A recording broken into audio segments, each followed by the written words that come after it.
Κυρίες και κύριοι, χαίρετε. Είναι η εκπομπή Γεωπολιτικά, μια σύνοψη των κυριωτέρων γεωπολιτικών εξελίξεων στην περιοχή μας αλλά και σε ολόκληρο τον κόσμο. Η Ελλάδα και η Κύπρος βρισκόμαστε ανάμεσα σε δύο πολέμους, σε δύο σημαντικούς πολέμους, δύο σημαντικά μέτωπα που και τα δυο δυστυχώς έχουν δυναμική να εξελιχθούν σε κάτι μεγαλύτερο, κάτι ευρύτερο. Όσον αφορά το βόρειο μέτωπο, και αναφέρομαι στον πόλεμο που γίνεται στην Ουκρανία, εκεί ο κίνδυνος είναι, όπως θα δούμε παρακάτω, να έχουμε μια τέτοια ένταση που μπορεί να οδηγήσει μέχρι και στη χρήση τακτικών πυρηνικών όπλων. Θα δούμε λεπτομέρειες για το θέμα αυτό παρακάτω. Όσον αφορά το άλλο μέτωπο που βρίσκεται ανατολικά μας, ανατολικά της Κύπρου, εννοώ της Μέσης Ανατολής, αυτό υπάρχει κίνδυνος, σοβαρός κίνδυνος να εξελιχθεί σε έναν ευρύτερο πόλεμο με την εμπλοκή και του Ιράν, και αυτό είναι πολύ πιθανό, εάν εμπλακεί το Ιράν, να έχουμε μια σύραξη η οποία μπορεί να τεθεί και εκτός ελέγχου. Ενώ λοιπόν συμβαίνουν αυτά, έχουμε και τα δικά μας ζητήματα που σχετίζονται με την πατρίδα μας και με τις αντιδράσεις της Τουρκίας σε ζητήματα που σχετίζονται με την εθνική άμυνα της Ελλάδας. Συγκεκριμένα, προσφάτως ο Υπουργός Άμυνας της Ελλάδας, ο κύριος Δένδιας, βρέθηκε στο Καστελόριζο συνοδευόμενος ως Υπουργός Άμυνας από τους επιτελείς από τον αρχηγό του Γενικού Επιτελείου και τους αρμόδιους ηγέτες των ενόπλων δυνάμεων της Ελλάδας. Βρέθηκε στο Καστελόριζο, όπου για την επέτειο της απελευθέρωσης του νησιού, και εκεί μίλησε για τα θέματα της περιοχής και τα θέματα της αρμοδιότητός του. Να δούμε στο βίντεο που ακολουθεί τι είπε και στη συνέχεια να παρακολουθήσουμε και τις αντιδράσεις της τουρκικής πλευράς. Ας δούμε το βίντεο με τον κύριο Δένδια. Το Καστελόριζο είναι το ακριτικό νησί του αρχιπελάγους, μέρος του συμπλέγματος της Μεγίστης. Ένα σύμπλεγμα με μια τεράστια γεωπολιτική σημασία. Και βεβαίως ένα σύμπλεγμα που είναι αναπόσπαστο τμήμα των Δωδεκανήσων. Ένα κομβικό σημείο για την αποκλειστική οικονομική ζώνη και την υφαλοκρηπίδα της πατρίδας μας. Θα ήθελα να πω ότι η αδίποτε προσπάθεια διαχωρισμού από τα Δωδεκάνησα λόγω της εγκύτητας στις τουρκικές ακτές, οποιαδήποτε απομονωμένη αντιμετώπιση του Καστελόριζου εκτός του πλαισίου των διεθνών συμβάσεων και της νομολογίας της Χάγης συνιστά έολο και αυταπόρρυπτο ισχυρισμό. Οι θέσεις της πατρίδας μας για το Καστελόριζο είναι διαυγής. Είναι θέσεις απόλυτα τεκμηριωμένες από τη Σύμβαση των Ηνωμένων Εθνών για το Δίκαιο της Θάλασσας. Μια σύμβαση που βάσει της νομολογίας παράγει εθνικούς κανόνες και δεσμεύει και τα κράτη που δεν την έχουν υπογράψει.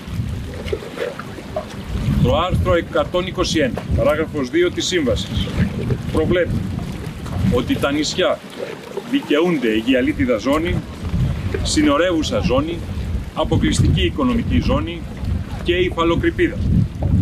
Και δεν γίνεται οποιαδήποτε διαφοροποίηση για το μέγεθος των νησιών. Οποιαδήποτε άποψη αντίθετη με τα σαφή παραπάνω αναφερθέντα δεν μπορεί να γίνει αποδεκτή. Και η Ελλάδα επιβάλλεται από το ισχύον σύνταγμά της να επερασπιστεί τα δικαιώματα της πατρίδας μας όπως αυτά καθορίζονται από το δίκαιο της θάλασσας. Αν η Ελλάδα ανεχθεί ή αδίποτε αυθαιρεσία, θα δημιουργηθεί τότε ένα νομικό παράδοξο, θέτοντας τους κανόνες του δικαίου της θάλασσας υπό αμφισβήτηση. Εξάλλου, όπως είπα και προηγουμένως, η σημασία του Καστελόριζου τόσο για την Ελλάδα όσο και για την Ευρωπαϊκή Ένωση, τη μεγάλη μας οικογένεια, είναι ανεκτήμητη. Η συμφωνία της πατρίδας μας με την Αίγυπτο για την αποκλειστική οικονομική ζώνη ενισχύει και τα εθνικά και τα ευρωπαϊκά συμφέροντα και βεβαίως υπογραμμίζει τα κυριαρχικά δικαιώματα της πατρίδας μας στην ευρύτερη περιοχή.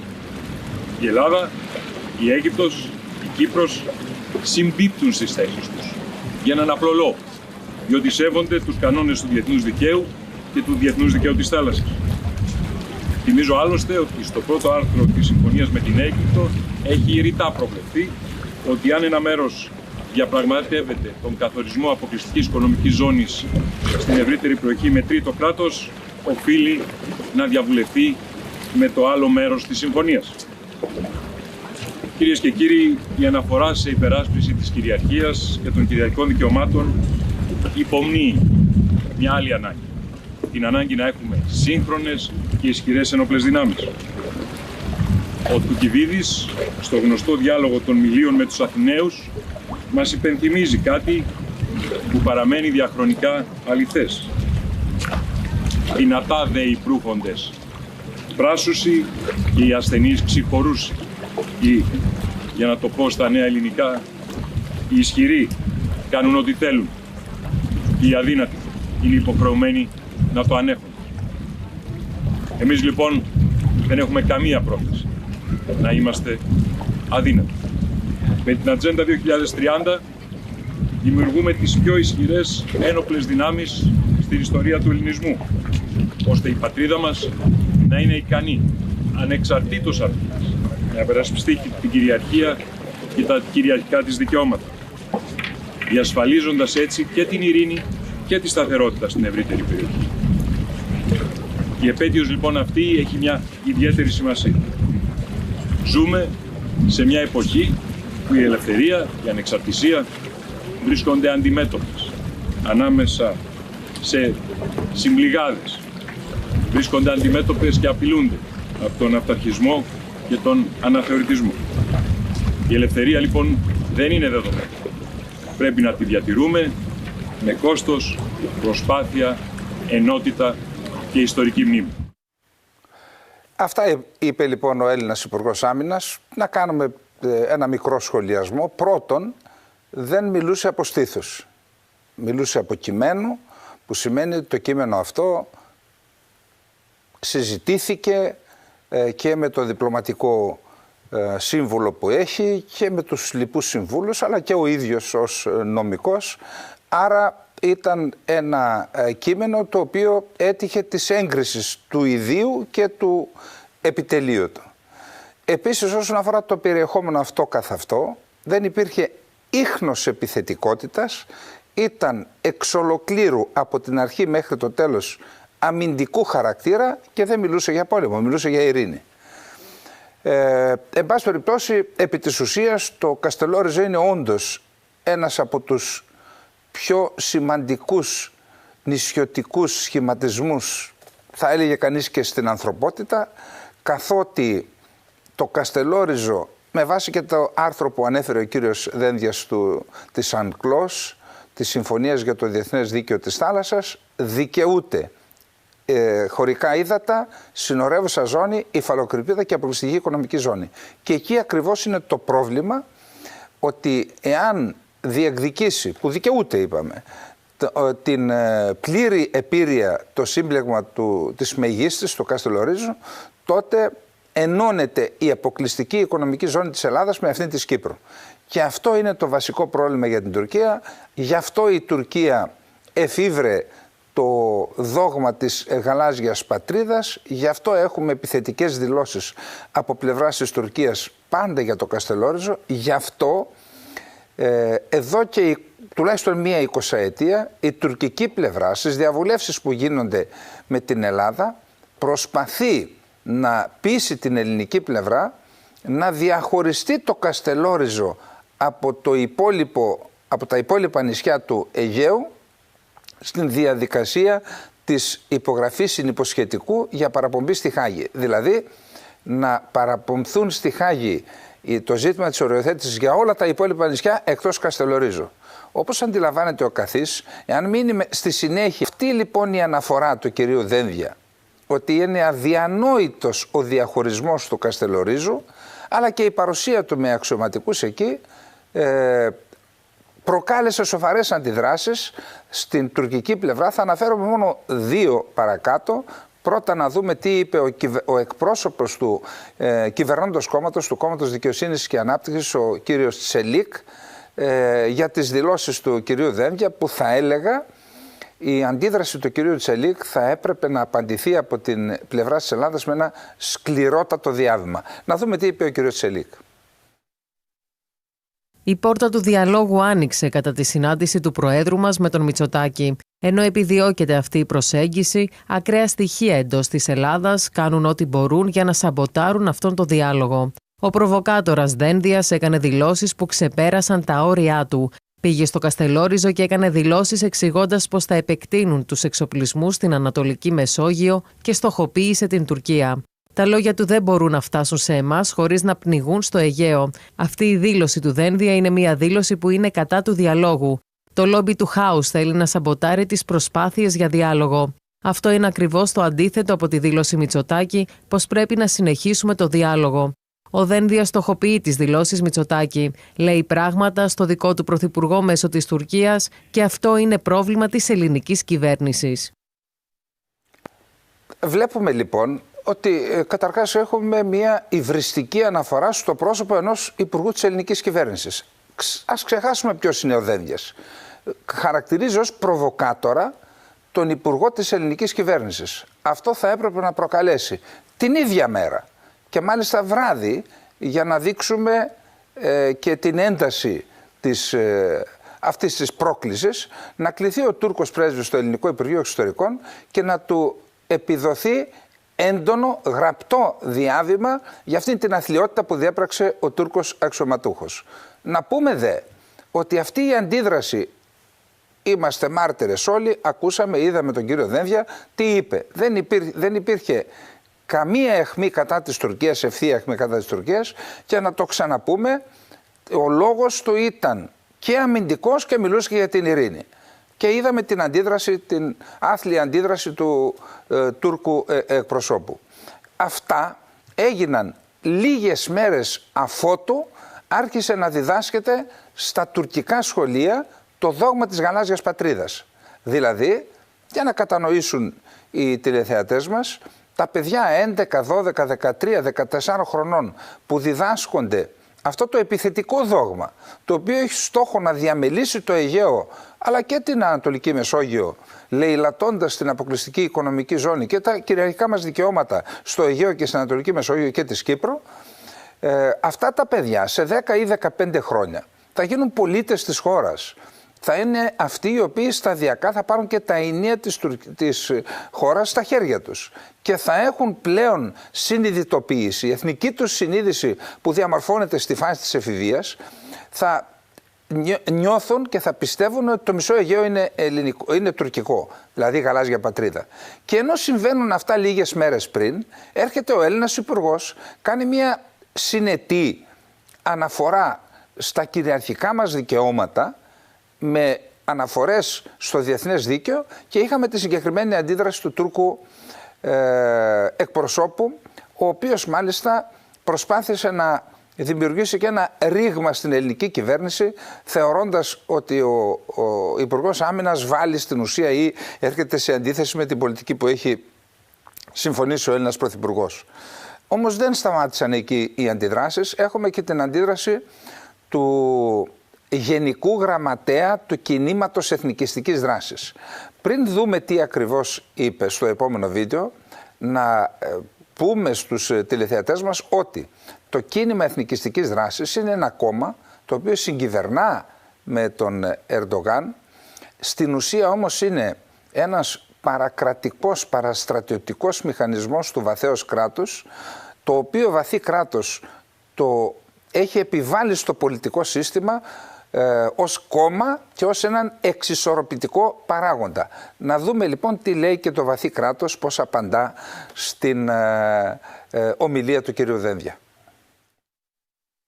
Δεν είναι τυχαίο ότι ο Έλληνας Υπουργός Άμυνας πήγε με στρατιωτική αντιπροσωπεία στο νησί του Καστελόριζου, το οποίο έχει αποστρατικοποιημένο καθεστώς και βρίσκεται ακριβώς κάτω από τη μύτη μας, και κουνούσε δειλά το δάχτυλό του λαχταρώντας το βυθό όπως οι παππούδες του. Η εφαρμογή και υλοποίηση παγκόσμιων σεναρίων στο Αιγαίο, την Ανατολική Μεσόγειο και την Κύπρο είναι δυνατή μόνο εάν η Τουρκία καταστεί ανίκανη, πολλωμένη και αποδυναμωμένη. Τώρα δεν χρειάζεται να σχολιάσουμε. Ο ηγέτης μιας παραστρατιωτικής παρακρατικής οργάνωσης που είναι χωμένη βαθιά στο οργανωμένο έγκλημα στην Τουρκία και στον κόσμο, εννοώ στην τουρκική μαφία, εξτομίζει αυτές τις λέξεις και μιλάει πάλι για να πνιγούμε, να μας πρίξουν στο Αιγαίο, απαντώντας στην ομιλία του κυρίου Δένδια. Επιλέξαμε να αναφέρουμε αυτά τα δύο ζητήματα για να αντιληφθούμε επιτέλους ποια είναι η πραγματική κατάσταση στις ελληνοτουρκικές σχέσεις και όχι αυτή που γίνεται προσπάθεια να μας παρουσιαστεί με διάφορους τρόπους. Αυτή είναι η κατάσταση λοιπόν και αυτές είναι οι αντιδράσεις της Τουρκίας σε ομιλία του Έλληνα Υπουργού Άμυνας, στην οποία, όπως προείπαμε, γίνεται αναφορά μόνο στα κυριαρχικά δικαιώματα της Ελλάδας, στο διεθνές δίκαιο και στην ειρήνη. Ενώ λοιπόν συμβαίνουν αυτά, ο Έλληνας Υπουργός Άμυνας ταξίδεψε την προηγούμενη εβδομάδα στην Γαλλία, στο Λοριάν, όπου και για την καθέλκυση της δεύτερης φρεγάτας του ελληνικού πολεμικού ναυτικού, της FDI, της φρεγάτας Μπελαρά, η οποία είναι η δεύτερη από τις 3 φρεγάτες που έχουμε συμφωνήσει, έχουμε παραγγείλει με την Γαλλία. Εκεί στην ομιλία του ο κύριος Δένδιας έκανε και ορισμένες σημαντικές πληροφορίες. Καταρχάς μας είπε ότι έχουν αρχίσει οι διαδικασίες για την παραγγελία της 4ης φρεγάτας τύπου Μπελαρά και στη συνέχεια μας εξήγησε ότι σε όλες τις φρεγάτες θα τοποθετηθούν βλήματα επιφανείας εδάφους ή επιφανείας. Τα σκάλπ ναβάλ είναι στρατηγικού χαρακτήρα πυραυλικά συστήματα με βεληνικές που ξεπερνά τα 1000 χιλιόμετρα. Με 4 υπερσύγχρονες φρεγάτες στο ελληνικό πολεμικό ναυτικό, οι οποίες είναι εξοπλισμένες και με τους πυράβλους που προανέφερα, αλλά και με αντιαεροπορικό σύστημα, μπορούν να κάνουν δηλαδή αντιαεροπορική ομπρέλα, καθώς και με και αντιπυραυλική ομπρέλα, καθώς και με συστήματα ηλεκτρονικού πολέμου και ανθυποβρυχιακού πολέμου, η Ελλάδα θα είναι σε θέση να προστατέψει τα κυριαρχικά της δικαιώματα στο Αιγαίο και στην Ανατολική Μεσόγειο, και ο κύριος Δένδιας μας έκανε και αναφορά για το εξοπλιστικό πρόγραμμα του ελληνικού πολεμικού ναυτικού, αναφέρθηκε στον εξυγχρονισμό των φρεγατών ΜΕΚΟ και στη συνέχεια στις κορβέτες ή και στη συμμετοχή της Ελλάδας σε άλλα εξοπλιστικά προγράμματα, στην ναυπήγηση νέων υποβρυχίων στα τέλη αυτής της δεκαετίας, που θα προσθεθούν στα 4 που ήδη είναι σε ενέργεια στο ελληνικό πολεμικό ναυτικό, και όταν κλείσει αυτός ο κύκλος της ενίσχυσης και του εξυγχρονισμού του ελληνικού πολεμικού ναυτικού, τότε το ελληνικό πολεμικό ναυτικό θα είναι ένα από τα ισχυρότερα σε ολόκληρη την Μεσόγειο. Φυσικά υπάρχει μια διαφορά μεγέθους με το πολεμικό ναυτικό της Γαλλίας και της Ιταλίας, αλλά θα είναι ένα από τα ισχυρότερα όντως το ελληνικό πολεμικό ναυτικό στην Μεσόγειο. Και επειδή τα γεγονότα τρέχουν και οι ανάγκες σε αυτό το ζήτημα είναι πολύ μεγάλες, αυτή η αναφορά αλλά και οι αποφάσεις που λαμβάνονται για την ενίσχυση του ελληνικού πολεμικού ναυτικού θεωρούμε ότι έρχονται την κατάλληλη στιγμή και καλύπτουν πλήρως τις ανάγκες και τους στόχους και του Ελληνικού Υπουργείου Άμυνας, του Γενικού Επιτελείου Εθνικής Αμήνης και εμπροκειμένου του πολεμικού ναυτικού. Στο σημείο αυτό να κάνουμε την εξής αναφορά. Στις αρχές του προηγούμενου αιώνα η Ελλάδα κατόρθωσε και κέρδισε τον Βαλκανικό πόλεμο, τους Βαλκανικούς πολέμους, εμπροκειμένου στη θάλασσα, επειδή ήταν 1 ή και 2 βήματα μπροστά από το Οθωμανικό πολεμικό ναυτικό ή το πολεμικό ναυτικό των Νεοτούρκων τότε. Να θυμίσουμε απλώς μόνον το θωρηκτό Αβέροφ. Στη συνέχεια, το 1974, παρότι για λόγους στους οποίους έχουμε αναφερθεί, δηλαδή ο ξένος παράγων, ο διεθνής παράγων ήταν αυτός που δεν επέτρεψε την Ελλάδα να επέμβει στην Κύπρο, αλλά τότε η Ελλάδα και στο πολεμικό ναυτικό και στην πολεμική αεροπορία ήταν 1 ή 2 βήματα μπροστά από την Τουρκία. Και αυτό λειτουργήσε ευεργετικά στη διάρκεια του 20ου αιώνα για την προστασία των εθνικών μας συμφερόντων και της εθνικής μας κυριαρχίας. Επίσης, στη δεκαετία του 90, τελευταία δεκαετία του προηγούμενου αιώνα και τις αρχές του αιώνα που διανύουμε, η Ελλάδα και πάλι σε ορισμένα οπλικά συστήματα ήταν 1 ή και 2 βήματα μπροστά από την Τουρκία. Δεν χρειάζεται να αναφέρουμε λεπτομέρειες, αρκεί να πούμε ότι η Ελλάδα διέθετε στις αρχές του παρόντος αιώνα τα καλύτερα υποβρύχια του κόσμου, διέθετε τους Patriot αντιαεροπορικό αντιπυραυλικό σύστημα, αλλά και τους S-300 που δεν έχει η Τουρκία, ούτε τα υποβρύχια είχε, ούτε τους Patriot και τους S-300 είχε. Διέθετε επιθετικά ελικόπτερα που ήταν μια γενιά πάνω από τα αντίστοιχα τουρκικά, διέθετε ισχυρότατο πυροβολικό και σε μια σειρά από άλλα οπλικά συστήματα ήμασταν 1 βήμα μπροστά. Το τελευταίο διάστημα, τα τελευταία 20 χρόνια, η Ελλάδα επιβράδυνε την κίνησή της, διότι οι ένοπλες δυνάμεις πρέπει συνεχώς να εξυγχρονίζονται, γιατί έχουμε ταχύτατες εξελίξεις στον τεχνολογικό, στον τομέα της υψηλής τεχνολογίας, της αμυντικής τεχνολογίας, και αυτό το διάστημα και επιβραδύναμε, μερικές φορές κάναμε και σημειωτών, για να χρησιμοποιήσω και ένα στρατιωτικό όρο, τη στιγμή που η Τουρκία έκανε όχι βάδιν, τροχάδιν. Και έτσι σε ορισμένους τομείς, και με δεδομένο ότι η Τουρκία ανέπτυξε τη δική της εθνική αμυντική βιομηχανία, μπορούμε να πούμε ότι διαταράχθηκε και η ισορροπία. Με τα μέτρα που προαναφέρομαι πριν από λίγο στο πολεμικό ναυτικό, με την παραγγελία από την προηγούμενη κυβέρνηση του εξυγχρονισμού 82 F-16 σε F-16 Viper και με την παραγγελία από την παρούσα κυβέρνηση των Rafale και των F-35, η Ελλάδα πάει και πάλι 1 βήμα μπροστά σε ορισμένους κρίσιμους τομείς του ισοζυγίου μεταξύ των 2 χωρών, και έτσι μπορούμε να πούμε ότι όντως το 2030 η Ελλάδα θα είναι μια αμυντικά ισχυρή χώρα, όχι για να κάνει πόλεμο, αλλά για να προστατέψει την ειρήνη. Να περάσουμε στο επόμενο θέμα. Στο επόμενο θέμα μας είναι το Κυπριακό. Στο Κυπριακό είχαμε μια προσδοκία, κατά την άποψή μου ήταν και αστήρικτη από την αρχή, αλλά εν πάση περιπτώσει δεν αποφασίζουμε εμείς, αποφασίζουν οι κυβερνήσεις στην Λευκοσία και στην Αθήνα. Έγιναν προσπάθειες με λάθος τρόπο να πιστεί ο Τατάρ να δεχθεί τριμερή συνάντηση στην οποία θα συμμετείχαν ο πρόεδρος της Κυπριακής Δημοκρατίας ο Νίκος Χριστοδουλίδης, ο πρόεδρος του ψευδοκράτους ο Ερσίν Τατάρ και ο Γενικός Γραμματέας του ΟΗΕ. Έγιναν σοβαρές προσπάθειες από τον Ιούνιο, έγιναν και κάποιες εξαγγελίες από τον κύριο Χριστοδουλίδη ότι περιμένουμε. Τελικώς ο Τατάρ, ο οποίος είναι απολύτως χειραγωγούμενος από την Άγκυρα, έθεσε ως προϋπόθεση για την συμμετοχή του στην τριμερή, στην ουσία την αναγνώριση του ψευδοκράτους. Και αυτό οδήγησε στην αποτυχία αυτής της προσπάθειας, και μάλιστα γίνονται και οι τελευταίες αγωνιώδεις προσπάθειες μήπως ο Τατάρ τελικώς συνενέσει, και έχουμε στην Γενική Συνέλευση του ΟΗΕ που γίνεται σε λίγες μέρες στην Νέα Υόρκη την τριμερή συνάντηση. Κατά την άποψή μας η προσπάθεια αυτή και της Λευκοσίας και της Αθήνας ήταν λανθασμένη, και το μόνο που αποδείξαμε είναι διεθνώς ότι την αποφασιστικότητα που καταδείξαμε την αποφασιστικότητα της Άγκυρας και των κατεχομένων να επιμένουν στη λύση των 2 κρατών.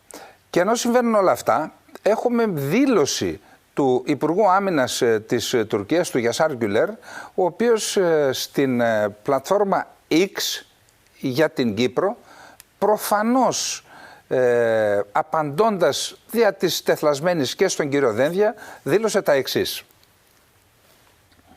Θα συνεχίσουμε να είμαστε παρόντες στην Κύπρο για την ασφάλεια, την ειρήνη και τη σταθερότητα, δήλωσε ο Τούρκος Υπουργός Άμυνας Γιασάρ Γκουλέρ, προσθέτοντας ότι προστατεύουν τα συμφέροντά τους στη γαλάζια πατρίδα και την ουράνια πατρίδα. Στη δήλωσή του που έγινε στην πλατφόρμα X, ο Γκουλέρ ανέφερε ότι κανείς δεν πρέπει να αμφιβάλλει ότι ο αγώνας μας κατά της τρομοκρατίας θα συνεχιστεί με αποφασιστικότητα και επιμονή για την ειρήνη και την ασφάλειά μας. Παρομοίως προστατεύουμε τα δικαιώματα και τα συμφέροντά μας στη γαλάζια και την ουράνια πατρίδα μας με ασυμβίβαστο τρόπο. Σε αυτό το πλαίσιο είμαστε παρόντες στην Κύπρο, στην εθνική μας υπόθεση, στο πλαίσιο των συνθηκών εγγύησης και συμμαχίας και συνεχίζουμε να υποστηρίζουμε τα νόμιμα συμφέροντα των Κυπρίων αδελφών μας υπό όλες τις συνθήκες. Επίσης υποστήριξε ότι θα πρέπει να τονιστεί ότι η στάση όσων δημιουργούν συνεχώς ένταση με προκλητικές ενέργειες και ρητορική δεν ωφελεί κανέναν. Αυτές οι μάταιες προσπάθειες που εξυπηρετούν την έλλειψη λύσης βλάπτουν και την ατμόσφαιρα ασφάλειας που έχει επιτευχθεί στο νησί. Είπε ο κύριος Γκουλέρ επίσης ότι παρακολουθούμε στενά τις πρωτοβουλίες τρίτων στην περιοχή και θα ήθελα να τονίσω ότι οι δικές μας πρωτοβουλίες είναι πάντα έτοιμες προς αυτήν την κατεύθυνση. Θα ήθελα να επαναλάβω για άλλη μια φορά ότι θα συνεχίσουμε να είμαστε παρόντες στο νησί για την ασφάλεια, την ειρήνη και τη σταθερότητα και για να υποστηρίξουμε τα νόμιμα συμφέροντα της αδελφικής του Δουβουκού υπό οποιασδήποτε συνθήκες, καθώς και θα συνεχίσουμε τις δραστηριότητές μας στην Ανατολική Μεσόγειο με αποτελεσματικό και αποφασιστικό τρόπο. Είναι προφανές ότι ο Τούρκος Υπουργός Άμυνας απαντούσε στον κύριο Δένδια, αλλά απαντούσε και στην υπογραφή ενός μνημονίου για την συνέχιση της συνεργασίας μεταξύ της στρατιωτικής συνεργασίας μεταξύ της Κυπριακής Δημοκρατίας και των Ηνωμένων Πολιτειών της Αμερικής, υπογράφηκε πρόσφατα και αυτό δημιουργεί φόβους στην τουρκική πλευρά ότι αυτή η βελτίωση και σε διπλωματικό αλλά και σε στρατιωτικό επίπεδο των σχέσεων της Κυπριακής Δημοκρατίας με τις ΗΠΑ έχει ως στόχο τα στρατεύματα κατοχής. Γι' αυτό αισθάνθηκε την ανάγκη ο Γκουλέρ να δηλώσει ότι εμείς θα μείνουμε. Επικαλείται μάλιστα τη συνθήκη εγγυήσεων, την οποία η Τουρκία την έχει παραβιάσει το 1974 και συνεχίζει να την παραβιάζει για 50 ολόκληρα χρόνια. Γιατί η συνθήκη εγγυήσεων δίνει το δικαίωμα στις εγγυήτριες δυνάμεις να επέμβουν για την αποκατάσταση της συνταγματικής τάξης και της εδαφικής ακεραιότητας. Οι Τούρκοι με την επέμβασή τους έχουν ανατρέψει τη συνταγματική τάξη στο νησί και έχουν καταστρατηγήσει, παραβιάσει την εδαφική ακεραιότητα της Κυπριακής Δημοκρατίας. Άρα ήταν λανθασμένη η αναφορά, σε λάθος βάση η αναφορά του Τούρκου Υπουργού Άμυνας, και να κλείσουμε το πρώτο μέρος της εκπομπής μας με την αναφορά στο καλώδιο ηλεκτρικής διασύνδεσης της Κύπρου με την Ελλάδα και την Κύπρο. Πρόκειται για ένα έργο που έχει, θα έλεγε κανείς, γεωοικονομική σημασία. Θα συνδέσει ηλεκτρικά την Κύπρο με την Κρήτη, την υπόλοιπη Ελλάδα και την Ευρώπη, αλλά και με τη Μέση Ανατολή δια του Ισραήλ. Ένα έργο για το οποίο έχουν δείξει ενδιαφέρον και τα Εμιράτα. Πρόσφατα ο πρόεδρος της Κυπριακής Δημοκρατίας επισκέφθηκε το Αμπουντάμπι, αλλά και η Σαουδική Αραβία. Θα μεταφέρεται δηλαδή ενέργεια, καθαρή ενέργεια που παράγεται από ανανεώσιμες πηγές ενέργειας, εμπροκειμένα από φωτοβολταϊκά πάρκα, στη Μέση Ανατολή και στην Αραβική Χερσόνησο, δια το καλωδίο αυτό στην Ευρώπη, όπως επίσης και ενέργεια που παράγεται στην Κύπρο τη διάρκεια της μέρας στην Ευρώπη, και θα εισάγεται ενέργεια όποτε έχει έλλειμμα η Κυπριακή Δημοκρατία. Με αυτόν τον τρόπο, πέραν και της γεωοικονομικής σημασίας, θα έχουμε και μείωση των τιμών του ρεύματος στον καταναλωτή στην Κύπρο της τάξεως του 25-30%, που είναι κάτι πολύ σημαντικό σε μια εποχή που οι τιμές της ενέργειας, όπως ξέρουμε πολύ καλά εδώ στην Ελλάδα, είναι στα ύψη.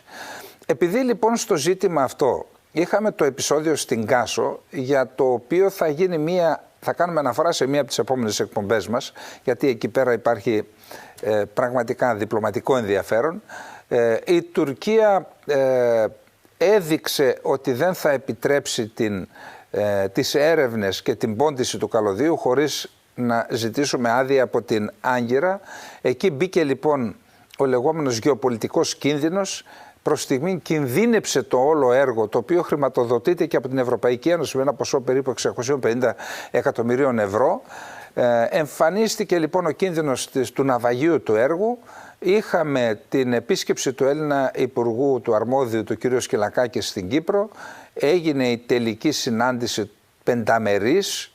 Συμμετείχε και η εταιρεία η κατασκευαστική που θα αναλάβει την κατασκευή του έργου και κατά την προχθεσινή επίσκεψη του Προέδρου της Κυπριακής Δημοκρατίας, του κ. Χριστοδουλίδη, στην Αθήνα, λύθηκαν και οι τελευταίες εκκρεμότητες στη συνάντησή του με τον Έλληνα Πρωθυπουργό και κατά τα φαινόμενα αυτό το φιλόδοξο και εμβληματικό έργο θα κατασκευαστεί μέχρι το 2029, όπως είναι ο ορίζοντας κατασκευής του έργου. Το δεύτερο μέρος της εκπομπής γεωπολιτικά θα ξεκινήσουμε με τον πόλεμο στην Ουκρανία. Εκεί η κατάσταση έχει διαμορφωθεί ως εξής. Οι Ρώσοι έχουν παγιώσει, θα έλεγε κανείς, τη θέση τους στα μέτωπα της Ανατολικής Ουκρανίας και σε ορισμένους τομείς προελάβουν απειλητικά. Μάλιστα κινδυνεύει να πέσει η πόλη Ποκρόκσκ, μία πόλη που είναι συγκοινωνιακός κόμβος και οδικών αξώνων και σιδηροδρομικών αξώνων, από τους οποίους εξυπηρετούνται τα μέτωπα της τα στρατεύματα της Ουκρανίας που αμήνονται στο μέτωπο κυρίως του Ντονμπάς, δηλαδή Λουγκάνσκ και Ντονέτσκ. Ενώ συμβαίνουν αυτά και ενώ φαίνεται ότι υπάρχει μια κάποια αδυναμία στην άμυνα σε αυτήν την περιοχή, ο Ουκρανικός στρατός, με απόφαση προφανώς και του Προέδρου Ζελένσκι, αποφάσισε να κάνει ένα ρηξικέλευθο εγχείρημα. Έπιασε στον ύπνο τους Ρώσους και με μία δύναμη περίπου 10.000 ανδρών εισέβαλε στην περιφέρεια Κούρσκ.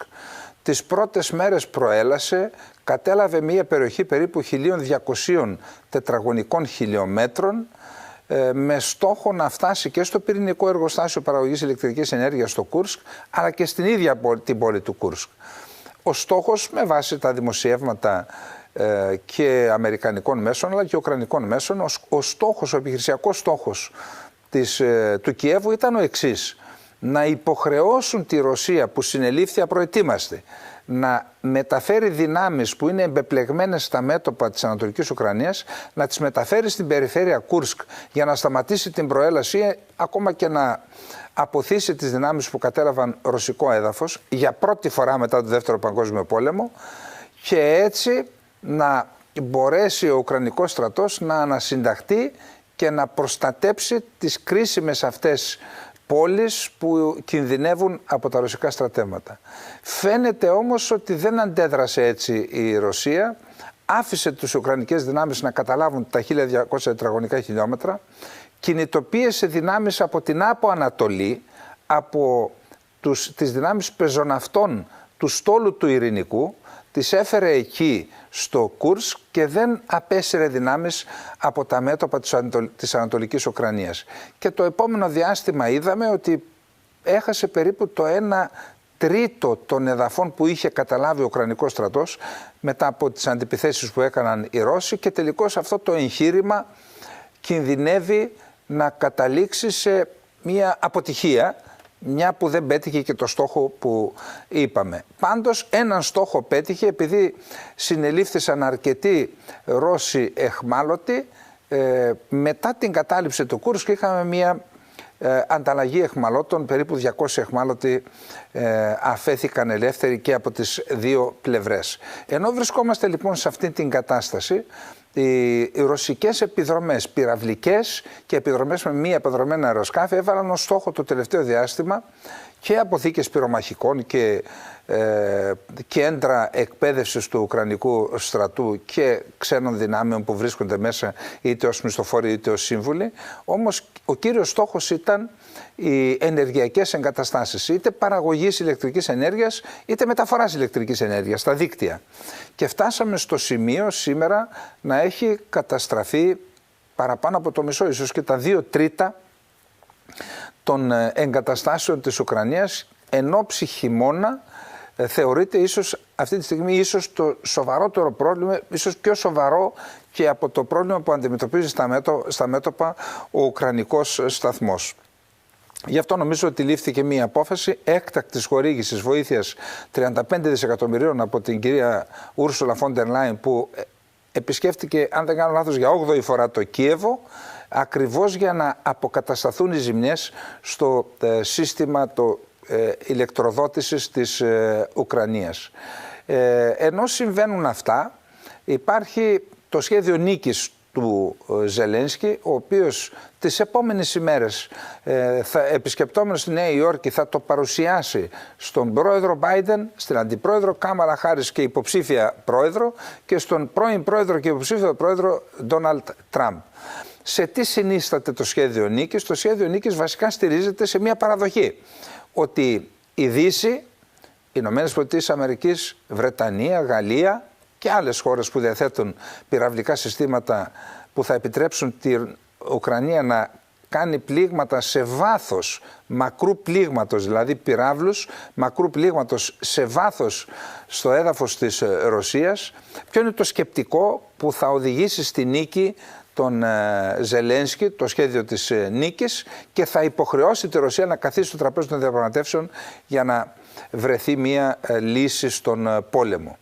Λέει λοιπόν ο Ζελένσκι ότι αν μου δώσετε την άδεια να χτυπήσω με τους πυράβλους δυτικής κατασκευής αεροδρόμια τα οποία βρίσκονται 100, 200, 300 ή και 400 χιλιόμετρα μέσα στο έδαφος, στο εσωτερικό της Ρωσίας, από αυτά τα στρατόπεδα απογειώνονται τα ρωσικά αεροσκάφη και αυτά παρέχουν αεροπορική υποστήριξη στα στρατεύματα τα ρωσικά που μάχονται στα μέτωπα, ή από αυτά τα στρατόπεδα, τις αεροπορικές βάσεις, απογειώνονται τα ρωσικά αεροπλάνα και κάνουν τους βομβαρδισμούς. Εάν μου επιτρέψετε να καταστρέψω αυτές τις αεροπορικές βάσεις και να καταστρέψω και κόμβους συγκοινωνιακούς, αλλά και αποθήκες πυρομαχικών και όπλων και άλλων εφοδίων που μεταφέρονται στο μέτωπο, τότε εκ των πραγμάτων θα αποδυναμωθεί ο ρωσικός στρατός και δεν θα έχουν τις ίδιες δυνατότητες που έχουν τώρα να πολεμούν στο ανατολικό μέτωπο και να φέρουν σε δύσκολη θέση τις ένοπλες δυνάμεις της Ουκρανίας. Το σκεπτικό είναι σωστό. Όμως έχουμε ενδιασμούς από πλευράς της Δύσης. Μάλιστα είχαμε και μια κοινή επίσκεψη των Υπουργών Εξωτερικών ΗΠΑ και Βρετανίας στο Κίεβο, και στη συνέχεια είχαμε συνάντηση για αυτόν τον λόγο του Πρωθυπουργού της Βρετανίας, του Στάρμερ, με τον πρόεδρο Μπάιντεν, ακριβώς για να συζητήσουν τις συνέπειες και τις πιθανές επιπτώσεις μιας χορήγησης μιας τέτοιας άδειας. Και επειδή είχαμε και πρόσφατα, τα προηγούμενα 24 ώρα, ένα ψήφισμα από το Ευρωπαϊκό Κοινοβούλιο που ζητεί από τις χώρες της Ευρωπαϊκής Ένωσης να δώσουν τη συγκεκριμένη άδεια στην Ουκρανία, έχουμε την αντίδραση της κάτω βουλής της Ρωσίας ακριβώς σε αυτό το ενδεχόμενο. Να δούμε λοιπόν τι υπόθηκε από της ρωσικής πλευράς. Απάντηση στο ψήφισμα του Ευρωκοινοβουλίου να αρθούν οι περιορισμοί που εμποδίζουν την Ουκρανία να χρησιμοποιήσει δυτικά όπλα μεγάλου βεληνικούς κατά στόχων βαθιά μέσα στη Ρωσία. Έδωσε ο πρόεδρος της κάτω βουλής της Ρωσίας με τίτλο «Για όσους δεν το κατάλαβαν με την πρώτη φορά», ο Βιατσεσλάβ Βολοντίν, πρόεδρος της κάτω βουλής και μέλος του Συμβουλίου Ασφαλείας του Πούτιν, προειδοποίησε για άλλη μια φορά, όπως κάνει συχνά πλέον η Μόσχα, για πυρηνικό πόλεμο, αν γίνει δεκτό το ψήφισμα του Ευρωπαϊκού Κοινοβουλίου να αρθούν οι περιορισμοί που εμποδίζουν την Ουκρανία να χρησιμοποιήσει δυτικά όπλα μεγάλου βεληνικούς κατά στόχων βαθιά μέσα στη Ρωσία. Αυτό που ζητά το Ευρωπαϊκό Κοινοβούλιο οδηγεί σε παγκόσμιο πυρηνικό πόλεμο, έγραψε ο Βολοντίν στο Telegram, κάνοντας αναφορά στην προειδοποίηση του Πούτιν την περασμένη εβδομάδα ότι η Δύση θα συγκρουστεί άμεσα με τη Ρωσία αν αφήσει την Ουκρανία να εκτοξεύσει τους πυράβλους μεγάλου βεληνικού στο ρωσικό έδαφος. Εάν συμβεί κάτι τέτοιο, η Ρωσία θα δώσει μια σκληρή απάντηση χρησιμοποιώντας ισχυρά όπλα. Κανείς δεν πρέπει να έχει αυταπάτες γι' αυτό, έγραψε επίσης, σημειώνοντας ότι η Δύση είχε ξεχάσει τις τεράστιες θυσίες που έκανε η Σοβιετική Ένωση στον Δεύτερο Παγκόσμιο Πόλεμο. Επίσης απείλησε λέγοντας απαντώντας στην ουσία στην δήλωση που έκανε ο Γιένς Στόλτεμπεργκ, απερχόμενος επικεφαλής του ΝΑΤΟ, ότι ο ηγέτης του Κρεμλίνου έχει θέσει κόκκινες γραμμές στο παρελθόν, αλλά δεν κλιμάκωσε τη σύγκρουση με τη Δύση όταν αυτές ξεπεράστηκαν. Ο Βολοντίν έκανε λόγο για σχόλιο επικίνδυνο και προκλητικό. Απείλησε ότι οι Ευρωπαίοι θα πρέπει να καταλάβουν ότι ο διυπηρωτικός βαλιστικός πύραυλος RS-28 Σαρμάτ της Ρωσίας, στη Δύση είναι γνωστός ως Σατάν 2, θα χρειαζόταν μόλις 3 λεπτά και 20 δευτερόλεπτα για να πλήξει το Στρασβούργο, όπου συνεδριάζει το Ευρωκοινοβούλιο. Να πούμε ότι την Πέμπτη το Ευρωκοινοβούλιο ενέκρινε ψήφισμα με ψήφους 425 υπέρ, 131 κατά και 63 αποχές, που λέει ότι αν δεν αρθούν οι ισχύοντες περιορισμοί, η Ουκρανία δεν μπορεί να ασκήσει πλήρως το δικαίωμά της στην αυτοάμυνα και παραμένει εκτεθειμένη σε επιθέσεις κατά του πληθυσμού και των υποδομών της. Το Κοινοβούλιο υπογραμμίζει ότι οι ανεπαρκείς παραδόσεις πυρομαχικών και περιορισμοί στη χρήση τους ενέχουν τον κίνδυνο υπονόμευσης των προσπαθειών που έχουν καταβληθεί μέχρι στιγμής και εκφράζει τη βαθιά λύπη του για τη μείωση του οικονομικού όγκου της διμερούς στρατιωτικής βοήθειας προς την Ουκρανία και τα κράτη-μέλη. Αυτά λοιπόν έχουμε και με τον πόλεμο στην Ουκρανία. Φαίνεται ότι η Ρωσία βγάζει, και μάλιστα με έμφαση αυτή τη φορά, το χαρτί της πυρηνικής εμπλοκής, της χρήσης πυρηνικών όπλων στον πόλεμο. Αυτό φυσικά θα ανοίξει την πόρτα του φρενοκομείου, αντί να αρκεί να υπενθυμίσουμε ότι ο πύραυλος αυτός Σαρμάτ καταστρέφει ολόκληρες χώρες, όχι απλά πόλεις. Και επίσης να γνωρίζουμε, από ένα πυρηνικό πόλεμο δεν υπάρχει νικητής. Να πάμε λοιπόν τώρα στον επόμενο πόλεμο που βρίσκεται στη γειτονιά μας, στα νότιο-ανατολικά μας, στον πόλεμο μεταξύ Ισραήλ και Χαμάς στη Γάζα, ο οποίος φαίνεται ότι επεκτείνεται. Το Ισραήλ έχει ανακοινώσει ότι μεταφέρει το κέντρο βάρους των πολεμικών των προσπαθειών από τη Γάζα στα βόρεια σύνορα, δηλαδή στον Λίβανο, στη Χεσμολάχ, και ενώ ήδη έχουμε μετακίνηση της επίλεκτης 98ης μεραρχίας του Ισραηλινού στρατού από τον νότο στο βορρά, ήδη βρίσκεται στα σύνορα με το Λίβανο. Είχαμε και τις εκρήξεις των τηλεειδοποιητών και των δεκτών. Έγιναν 2 εκρήξεις την Τρίτη και την Τετάρτη, από τις οποίες σύμφωνα με επίσημη δήλωση της Χεσμολάχ έχασε 20 στελέχη της, ενώ οι τραυματίες ξεπέρασαν τους 3.000. Είναι μια επιχείρηση που, παρότι το Ισραήλ δεν έχει αναλάβει την ευθύνη αυτών των εκρήξεων, είναι προφανές ότι οι μυστικές υπηρεσίες του Ισραήλ είναι αυτές οι οποίες δούλεψαν για χρόνια για να πετύχουν αυτό το αποτέλεσμα. Είχαμε τη δήλωση του σε διάγγελμα που έκανε την Πέμπτη το απόγευμα ο Νασράλα, ο ηγέτης της Χεσμολάχ, ο οποίος δέχθηκε ότι είναι το ισχυρότερο πλήγμα που έχει υποστεί η οργάνωση από τότε που ιδρύθηκε. Προσπάθησε να τονώσει το ηθικό των μελών της οργάνωσης, λέγοντας ότι είμαστε όρθιοι και ότι θα συντρίψουμε το Ισραήλ. Αλλά είναι προφανές ότι το πλήγμα είναι σημαντικό. Έχουμε μεταφορά τραυματιών και στη Συρία και στην Τεχεράνη, και ενώ συμβαίνει αυτό, είχαμε το βράδυ που έγινε το διάγγελμα του Νασράλα αεροπορικούς βομβαρδισμούς από το Ισραήλ, που λένε ότι έχουν καταστρέψει 100 εκτοξευτές ρουκετών, και την Παρασκευή είχαμε την εκτόξευση εκατοντάδων ρουκετών από τη Χεσμολάχ σε στόχους στο βόρειο Ισραήλ. Είναι προφανές ότι βρισκόμαστε στα πρόθυρα ενός πολέμου μεταξύ του Ισραήλ και της Χεσμολάχ, και σύμφωνα με δήλωση του πρέσβη του Λιβάνου στο Λονδίνο, σε περίπτωση που εισβάλλει ο Ισραηλινός στρατός στο έδαφος του Λιβάνου, αναπόφευκτα θα εμπλακεί και ο στρατός του Λιβάνου. Το μεγάλο ζήτημα σε αυτήν την περίπτωση είναι το εξής: εάν θα εμπλακεί ή όχι το Ιράν, δεδομένου ότι έχουμε δηλώσεις που λένε εάν έχουμε πόλεμο Ισραήλ-Χεσμολάχ, η φρουρή της Επανάστασης, το Ιράν δηλαδή, θα βρεθεί με κάθε τρόπο και μέσον στο πλευρό της Χεσμολάχ. Εάν λοιπόν έχουμε εμπλοκή του Ιράν, τότε υπάρχει σοβαρός κίνδυνος, ίσως σοβαρότερος από τον κίνδυνο στην Ουκρανία, να έχουμε έναν πόλεμο που θα έχει ξεφύγει από τον έλεγχο και θα επεκταθεί πολύ πιο πέρα από το Ισραήλ, το Λίβανο και το Ιράν, με κίνδυνο να κλιμακωθεί ακόμα και σε έναν μεγάλο πόλεμο, ίσως τον Τρίτο Παγκόσμιο Πόλεμο. Όμως έχει τεράστιο ενδιαφέρον να δούμε, τεράστιο ενδιαφέρον και για την Ελλάδα και για την Κύπρο, να δούμε πώς εκλαμβάνει, πώς αντιλαμβάνεται η Τουρκία αυτόν τον πόλεμο στη Μέση Ανατολή.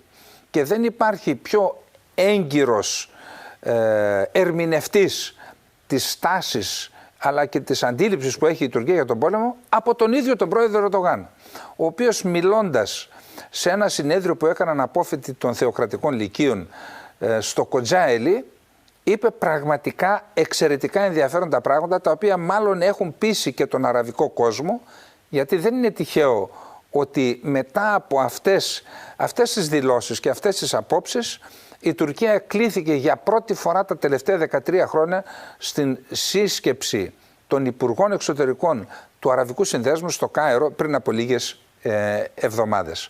Να δούμε λοιπόν τι είπε ο Τούρκος πρόεδρος. Τα Παλαιστινιακά εδάφη έχουν καταληφθεί ίντσα προς ίντσα από τους Σιωνιστές από την ημέρα που η Οθωμανική Αυτοκρατορία αποχώρησε από εκεί το 1918. Οι Παλαιστίνοι στριμώχνονται σε μικροσκοπικά οικόπεδα στη Ραμάλα και τη Γάζα. Τώρα το Ισραήλ στοχεύει να εισβάλλει στη Δυτική Όχθη, όπως έκανε στη Γάζα, διαπράττοντας γενοκτονία και εκεί. Χθες δολοφόνησαν με ποταπό τρόπο ένα μικρό παιδί μας. Μέχρι σήμερα έχουν σκοτώσει 41.000 αθώους πολίτες, μεταξύ των οποίων 17.000 παιδιά. Επιτίθενται βάρβαρα σε παιδιά, γυναίκες, νέους και ηλικιωμένους, χύνοντας αίμα. Δεν υπάρχει πόλεμος Ισραήλ-Παλαιστινίων στη Γάζα, αλλά αγώνας μεταξύ του επεκτατικού σιωνισμού και των μουσουλμάνων που προστατεύουν την πατρίδα τους.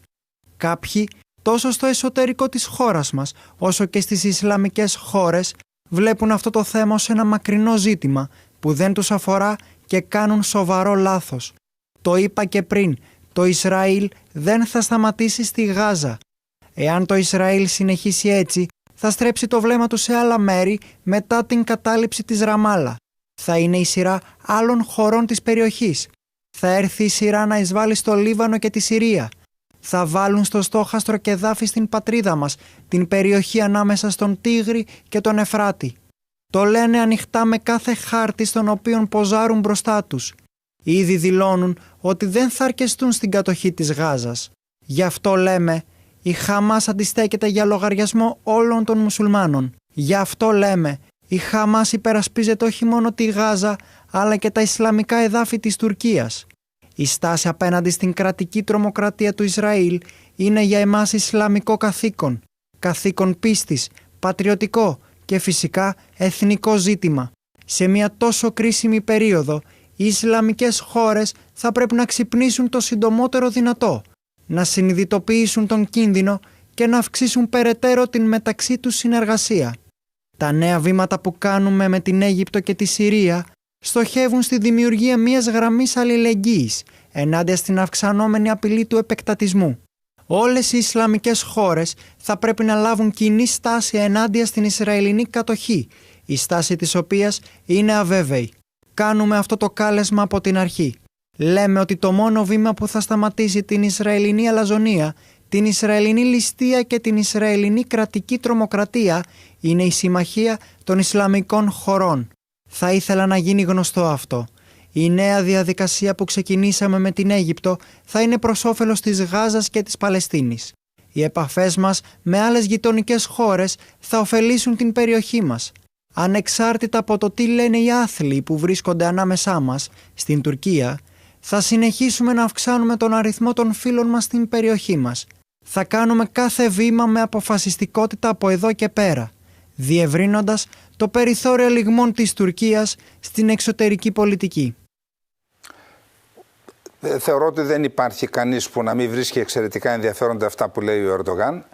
Προσπαθεί να συσπυρώσει τον αραβικό και τον μουσουλμανικό κόσμο εναντίον του Ισραήλ με ποιο στόχο, ποιος είναι ο στόχος της Τουρκίας. Ξέρετε, από το 1991 έχει αρχίσει μια διαδικασία η οποία οδήγησε το 2005 στην δημιουργία de jure ενός κράτους που υπήρχε de facto από το 1991, του αυτόνομου κουρδικού κράτους στο Βόρειο Ιράκ. Στη συνέχεια, μετά το 2011, έχουμε τη δημιουργία ενός δεύτερου κουρδικού κράτους στη Ροζάβα, στη βορειοανατολική Συρία, το οποίο λειτουργεί de facto από το 2013-2014, ήδη έκλεισε 10 χρόνια ζωής, με όλες τις δομές του κράτους να έχουν στηθεί και να λειτουργούν. Υπουργεία Υγείας, Παιδείας, Άμυνας, μόνο Υπουργείο Εξωτερικών δεν υπάρχει γιατί δεν είναι αναγνωρισμένο. Η Τουρκία λοιπόν θεωρεί ότι πίσω από αυτήν την διαδικασία βρίσκεται ο σιωνιστικός παράγοντας. Αυτό υπήρχε μέσα από τις γραμμές, γιατί έχουμε και άλλα κείμενα και του ιδίου και άλλων ανθρώπων που βρίσκονται στο περιβάλλον του. Θεωρεί λοιπόν ότι το τρίτο βήμα για την ίδρυση του Μεγάλου Κουρδιστάν θα γίνει στο εσωτερικό της Τουρκίας, εκεί στα εδάφη που ανέφερε μεταξύ Τίγρη και Εφράτη, και το τέταρτο θα γίνει στο Ιράν. Και ότι αυτό το ονομάζουν οι Τούρκοι πολιτικοί διανοητές, αλλά και πολιτικοί, το ονομάζουν το δεύτερο Ισραήλ στην περιοχή, υπό την έννοια ότι οι Κούρδοι που θα έρθουν σε σύγκρουση με 4 κράτη για να κάνουν το Μεγάλο Κουρδιστάν, θα έχουν την ανάγκη των ΗΠΑ και του Ισραήλ, και άρα ιδρύεται ένα δεύτερο Ισραήλ στα εδάφη που προανέφερε ο Ερντογάν. Αυτή λοιπόν η λογική γίνεται πιστευτή και από την Αίγυπτο και από τη Συρία, σε ένα βαθμό από τη Συρία.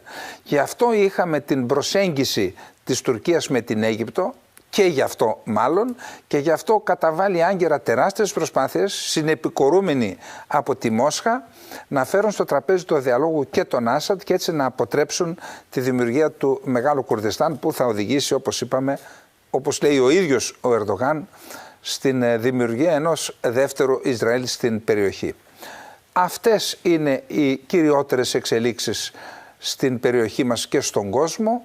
Μέχρι την επόμενη εβδομάδα σας αποχαιρετούμε, να είστε όλες και όλοι καλά. Γεια σας.